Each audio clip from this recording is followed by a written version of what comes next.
Hello everyone, welcome to my new video. कैसे हो आप सभी? आशा करती हूँ आप सभी बहुत ही अच्छे होंगे। तो आज है मंडे और मंडे होता है, समझ नहीं आ रहा मुझे मैं किसको समर्पित करूँ, भोलेनाथ को या फिर माता रानी को। तो आज मैं जो स्पेशल वीडियो है वो लास्ट में है, आप लोग ज़रूर देखिएगा एंड से एंड तक वीडियो, स्किप मत कीजिएगा वीडियो बिल्कुल भी। तो यहाँ पे सबसे पहले चल देते हैं हम अपने लड्डू गोपाल जी के घर में, जो मैंने सुबह ही क्लीन करके रख दिया था। पूरा घर उनका साफ़ कर दिया था। मॉर्निंग में उठते सबसे पहला काम होता है उनके घर को साफ़ करना। उसके बाद यहाँ पे मैंने पोशाकें निकाल ली थी, और जो भी आज वस्त्र मैं धारण करवाने वाली हूँ माता रानी और लड्डू गोपाल और केशव माधव तीनों लोगों को, वो मैंने तीनों बच्चों की निकाल ली थी। और मैचिंग के कड़े वगैरह सब चीज़ मैंने रेडी करके रख लिया था। और यहाँ पे बारी थी, मैंने गर्म पानी करके रखा था अपने लड्डू गोपाल जी को स्नान करवाने के लिए। यहाँ पे मैंने फूल सुबह ही मॉर्निंग में तोड़ के ले आई थी मैं, और तुलसी पत्र भी डाल रखे थे, जिससे लड्डू गोपाल जी को स्नान करवाने वाली हूँ। तो चलते हैं, पहले सबसे पहले स्नान करवा लेते हैं। यहाँ पे मैंने पात्र ले लिया है उनका स्नान करवाने वाला, उसमें लिख लेते हैं श्री। और जो हमारी राधा रानी का नाम होता है उससे आत्मा भी पवित्र होती है, और जो हमारी नेगेटिविटी होती है वो भी बहुत ही ज़्यादा दूर चली जाती है। पॉजिटिविटी एकदम अच्छी से वाइब्स आने लगती है, बहुत ही अच्छी अच्छी। आप राधा नाम लेकर देखिए। अगर आप घर में खाली बैठे हो या फिर कुछ काम नहीं कर रहे हो, आप ऐसा काम है कि जिसमें आप राधा नाम ले सकते हो, तो आप ज़रूर से ज़रूर दिन में काफ़ी बार कोशिश कीजिए कि आप राधा राधा राधा राधा जप सके। तो मैं तो अगर खाली बैठी हूँ तो काफ़ी बार ऐसा करती हूँ कि राधा राधा नाम लेती रहती हूँ। तो यहाँ पे मैंने श्री लिख लिया था। उसके बाद मैंने रखे तुलसी पत्र, और यहाँ पे मैंने फूल रखे थे स्नान करवाने के लिए, और वस्त्र निकाल के लड्डू गोपाल जी को भी बिठा लिया था। यहाँ पे मैंने लिया है दाने वाला जो चंदन आता है। आप सभी जानते हो कि सर्दियों का मौसम स्टार्ट हो गया है और अभी चंदन सेवा दे नहीं सकते हैं लड्डू गोपाल जी को। तो यहाँ पे मैंने जो है चंदन लिया था, स्नान करवाने के लिए लिया है। उनको चंदन सेवा नहीं दे रही हूँ मैं, जिससे मतलब जो अपन होते हैं कि अपनी बॉडी को अच्छे से साबुन से साफ़ करते हैं। यहाँ पे मैंने चंदन लिया है, जिससे उनकी बॉडी होती है ना बहुत ही अच्छे से क्लीन हो जाती है। आप लोग सोचते हो कि लड्डू गोपाल जितने चमक रहे होते हैं, कैसे चमकते हैं, तो यही है कि मैं उनको जो है चंदन से, इसी दाने वाले चंदन से स्नान करवाती हूँ, जिससे बहुत ही अच्छे से बॉडी उनकी क्लीन रहती है। और वो मुझे जो है पीताम्बरी वगैरह जो केमिकल की चीज़ें होती हैं वो यूज़ नहीं करनी पड़ती। चंदन से बहुत ही अच्छी बॉडी साफ़ हो जाती है इनकी। तो यहाँ पे मैंने सबसे पहले माधव की बॉडी साफ़ की, और मैं स्नान करवाने से पहले ही आप सोच रहे होगे कि आँखों में भी मैं चंदन लगा दे रही हूँ। ऐसा कुछ नहीं है, कि मैं पहले ही उनको जो होता है अपने मन में भाव बना लेती हूँ कि आप लड्डू गोपाल जी यानी कि माधव और केशव, आप लोग अपनी आंखें बंद रखिएगा। जितनी देर में आपकी फेस साफ़ कर रही हूँ, क्लीन कर रही हूँ आपका फेस, उतनी देर आप लोग आंखें बंद रखिएगा, आंखें मत खोलिए, जिससे आपकी आंखों में चंदन चला जाए। तो यहाँ पे मैं पहले से ही उनसे जो है अनुग्रह कर लेती हूँ कि वो अपनी आंखें ना खोलें। तो यहाँ पे मैंने सबसे पहले केशव और माधव दोनों को बहुत ही अच्छे से बॉडी साफ़ किया। आप लोग को खुद देख सकते हो आफ्टर एंड बिफोर कि कितना अच्छा रिजल्ट आता है इस चंदन से। आप लोग देख सकते हो केशव की बॉडी कितनी अच्छे से क्लीन हुई है, और कितनी अच्छी से जो चमक आई है वो बहुत ही अच्छी सी लुक दे रहा है, बहुत ही अच्छे से चमक दे रहा है। क्योंकि अभी आप सभी जानते हो कि सर्दियों के मौसम में जो होती है लड्डू गोपाल जी की बॉडी ब्लैक ब्लैक होने लगती है, लेकिन मेरे लड्डू गोपाल जी की हमेशा से ही एक जैसी रहती है। जैसी गर्मियों में रहती है वैसी ही सर्दियों में उनकी बॉडी अच्छी सी मतलब एकदम क्लीन रहती है, एकदम चमकती हुई रहती है। क्योंकि मैं चंदन से गर्मियों में भी क्योंकि चंदन सेवा आप गर्मियों में तो देते ही देते हैं, उससे तो बॉडी बहुत ही साफ़ होती रहती है। बट मैं जो है स्नान भी करवा देती हूँ, लेकिन सर्दियों में भी मैं डेली स्नान नहीं करवाती। कभी कभी जैसे बीच कूच में ज़्यादा दिन हो गए, 2-3 दिन बाद, ऐसे मैं इनको स्नान करवा देती हूँ चंदन से। तो यहाँ पे मैंने अच्छे से साफ़ कर ली थी इनका पानी, जिससे सर्दियों में ठंड भी ना रहे। और जो पानी अगर जमा रह जाता है ना, तो उनकी बॉडी पे स्पॉट से पड़ जाते हैं ब्लैक ब्लैक से। तो इस वजह से मैं पूरी अच्छे से क्लीन कर लेती हूँ। यहाँ पे मैंने पहले माधव की बॉडी अच्छे से साफ़ की है।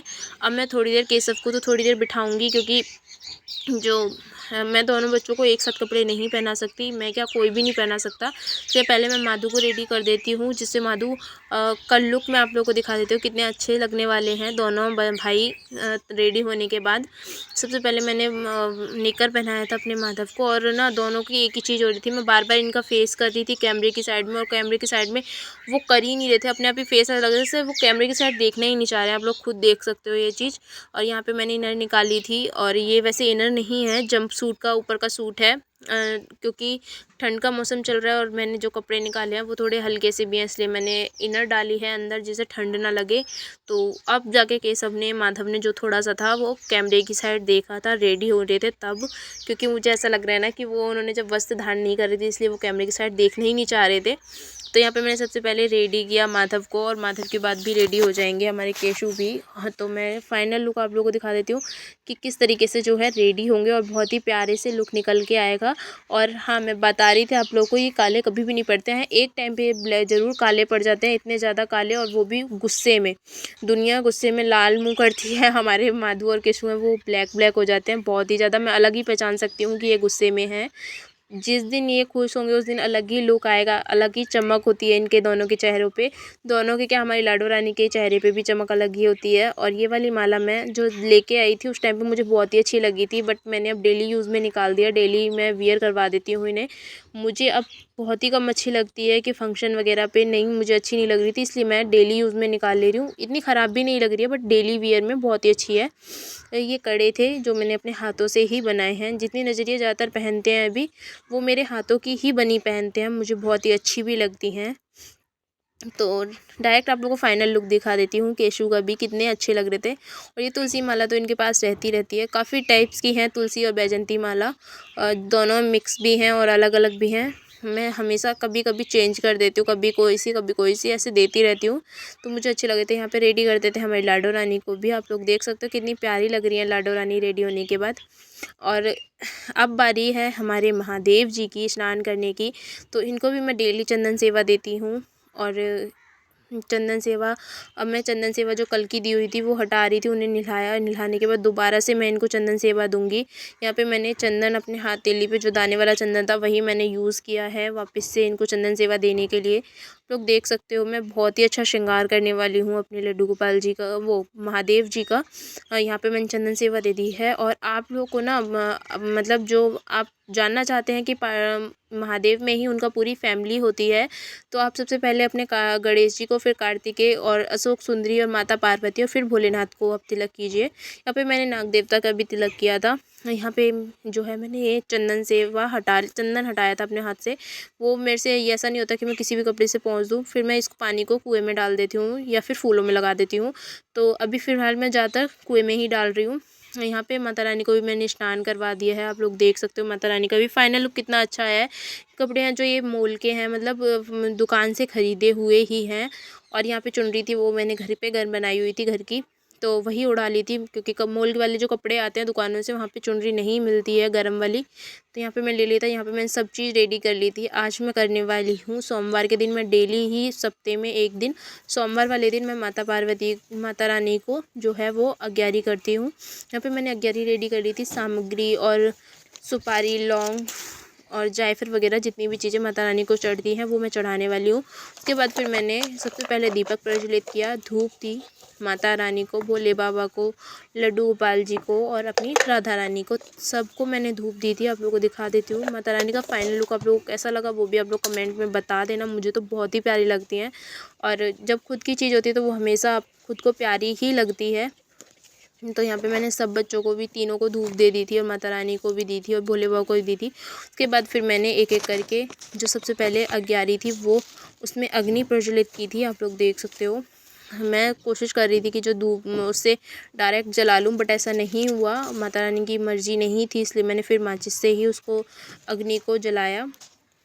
और उसके बाद फिर और कपूर रख के मैंने एक एक करके सब चीज़ चढ़ाना शुरू किया। यहाँ पे मैं सुपारी को घी में वो करके माता रानी को सुपारी चढ़ाने वाली थी। और आप सब भी जानते हो कि माता रानी की प्रिय होती है सुपारी, और सुपारी, लौंग और जायफल ये माता रानी का फेवरेट भोग होता है जो आप लोग दे सकते हो। उसके बाद फिर मैंने लौंगे चढ़ाई, और माता रानी ने मेरी आज की पूजा इतने अच्छे से स्वीकार की थी।